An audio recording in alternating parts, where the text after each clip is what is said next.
Adani ACC cement में एक बड़ा हादसा सामने आया है, जहां पे आबिद खान, जो कि इस कंपनी में काम कर रहा था, मेंटेनेंस ऑफिस में सुबह 8 से 9 बजे के बीच करंट लगकर जलने से उसकी मौत हो गई है।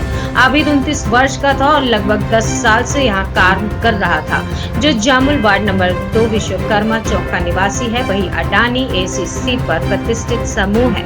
लगभग 3 माह पूर्व भी यही ड्यूटी पीरियड में एक कर्मचारी की हत्या भी हुई थी। एक बड़ी समूह की कंपनी में इस प्रकार की घटना का होना कहीं न कहीं श्रम कानून एवं नियमों की अवहेलना को दर्शाता है। प्रत्यक्षदर्शियों के अनुसार आबिद का शरीर इतना जल गया था कि शरीर से बदबू भी आ रही थी। कुछ माह पूर्व इसी कंपनी में बाल राजू नाम के कर्मचारी की हत्या भी हो चुकी है। अब प्रबंधन के आवश्यक कदम क्यों नहीं उठाए और सीसीटीवी कैमरों में क्यों नहीं लगाए? फिलहाल कर्मचारी, सबूत और परिवार ने उचित मुआवजे की मांग की है।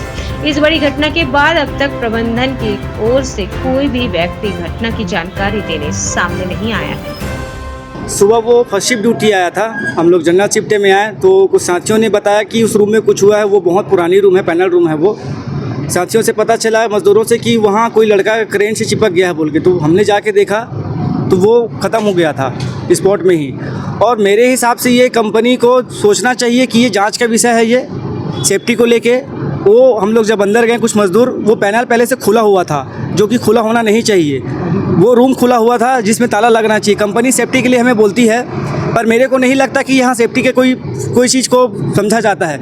मज़दूरों के साथ खिलवाड़ किया जा रहा है, चाहे ये बड़ी फैक्ट्री हो चाहे छोटी छोटी फैक्ट्री। आप छत्तीसगढ़ स्टेट से लेके आप किसी भी मज़दूर वर्ग में चले जाइए, मज़दूरों के लिए कोई किसी भी प्रकार का कोई नियम लागू नहीं है। जो भी चीज़ है सब ये बड़े बड़े कॉर्पोरेटर घराने के लिए ही है। वो मज़दूर अगर ड्यूटी किया है, अगर कंपनी अगर ध्यान देती सेफ्टी को लेके, तो शायद वो मज़दूर आज हमारे बीच रहता। अभी हाल ही में आपने कुछ महीने फिर सुना था कि कंपनी में मर्डर हुआ है। ये क्यों हो रहा है? ये ऐसी अगर मज़दूरों का मर्डर होता रहेगा तो मज़दूर कहाँ जाएंगे? किसान के ऊपर भी उतना ही शोषण हो रहा है। रही बात हम मज़दूरों की, हमने प्रबंधक महोदय से अभी बात किया है। प्रबंधक महोदय यहाँ पे नहीं आए हैं। जब वो आ जाएंगे तो इस विषय में पूरी बात करेंगे। अभी तक जो काम करता था वो मेंटेनेंस में था। वो होता ये है हमारी कंपनी में। मैं इस कंपनी में काम करता हूँ, मज़दूर हूँ, तो भली भांति सारी चीज़ों को जानता हूँ। यहाँ होता ये है, हमारा एजुकेशन हर अलग जगह में होता है। यहाँ कंपनी ये बोलती है कि आप रूल रेगुलेशन का काम करो, पर ऐसा नहीं होता। यहाँ के जो ऑफिसर्स हैं वो ये करते हैं कि मान लो अगर कुछ टूल्स अगर मेरे को मिल गया दूसरे से, तो उसे मैं ऐसी जगह रखवा देता हूँ जो सिर्फ मैं यूज़ करूँ। ज़रूरत पड़ने पे उसी मज़दूर को फ़ोन करके वो मंगवाता है। हो सकता है वहाँ पे कुछ ऐसा मेंटेनेंस का टूल्स रखा होगा, ऑफिसर ने उसको भेजा, उसको पता नहीं था कि वहाँ करेंट पहले से है, पानी आ रही थी, बहुत पुरानी जगह है। वो हो सकता है अर्थिंग मिला होगा, चिपक गया होगा टूल्सों को लेने के चक्कर में। उस वहाँ आसपास कोई नहीं था। मैनेजमेंट की लापरवाही है सीधी सीधी। हम चाहते हैं कि उस मज़दूर के साथ न्याय हो, हमें न्याय चाहिए। आज उसके साथ हुआ है, कल हमारे साथ भी होगा।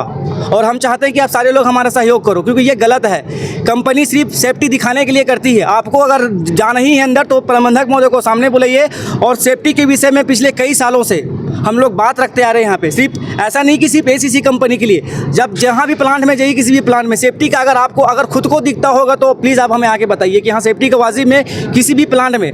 कंपनी गवर्नमेंट को तो बता देती कि हम सेफ्टी का सारी सुविधाएं दे रहे हैं, पर आपको लगता है क्या अगर कंपनी अगर ध्यान देती मजदूरों की तकलीफ में, तो शायद उस रूम को कंपनी हमें बोलती है कि आप बिना लॉक के अंदर नहीं आ पाओगे। नहीं, हमारी बातचीत अभी नहीं चल रही है। HR महोदय से हमारी बात हुई है, पर वो कहीं बाहर गए हुए हैं। तो जैसे ही वो आ जाते हैं तो फिर आगे की बात होगी हमारी। हमारा एक्शन अभी कुछ नहीं है, हम साथियों से बात कर रहे हैं। आगे जो भी जैसे विषय में बात करेंगे, जैसे उनका परिवार का रहेगा, उनके परिवार वाले क्या चाहते हैं, ये बात करना पड़ेगा। क्योंकि वो अपने घर का इकलौता लड़का था, मम्मी पहले ख़त्म हो गई है, 2 छोटे छोटे बच्चे हैं, भविष्य का सवाल है। पिताजी भी बहुत बुजुर्ग हो गए हैं और घर का कमाने वाला है। तो मेरे हिसाब से कंपनी को उसके साथ न्यायपूर्ण बात करनी चाहिए और न्याय होना चाहिए। रेगुलर एम्प्लॉय थे, ठेकेदार में ही थे, लेकिन कंपनी खाली पेमेंट की नाम से हमें ठेकेदार से करवाती, बाकी पूरी फैसिलिटी कंपनी हमको देती है, लेकिन वो मिलता नहीं है हमें।